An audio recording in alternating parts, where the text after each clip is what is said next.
I'd say that it all started when I was a kid. I loved comic books and superheroes. And if you look at these superheroes, one thing that they all have in common is that they all do amazing things with their body. My name is Christopher Hernandez. I'm a professor of mechanical and aerospace engineering and biomedical engineering, and I study how physical forces cause osteoporosis and osteoarthritis.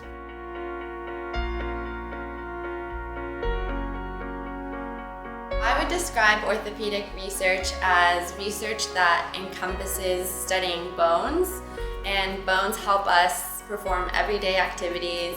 Orthopedic research is the study of how diseases that affects bones and joints and muscle function and how to treat them. As a biomedical engineer, you're a scientist that study this complex relationship between bones and muscles and joints. Being able to utilize concepts from engineering and combine them with biology. For me, I think that bone is what is holding us up. Without bone, we would just be a blob, unable to move.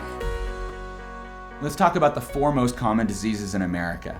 3 of those 4 are orthopedic diseases: arthritis, osteoporosis, and low back pain. For a while, I actually thought I wanted to be a chiropractor. But then I realized I wanted to get to a bigger scale. I'm reading for the entire day. The scientific problem is kind of like a puzzle, and each article is like a piece. And so just finding out how these pieces fit together. An entire racehorse can be taken down by these 2 bones, the size of like my thumb.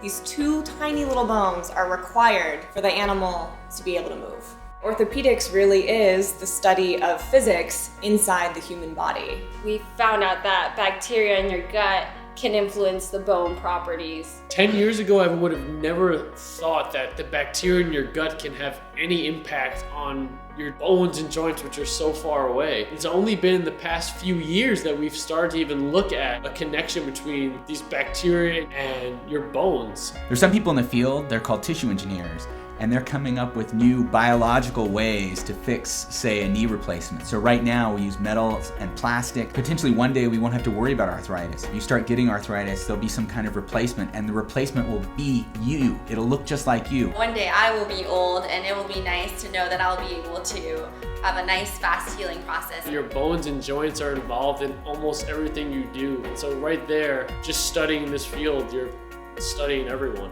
Bones are really cool. They are a really cool system. So right now what I'm doing is fascinating.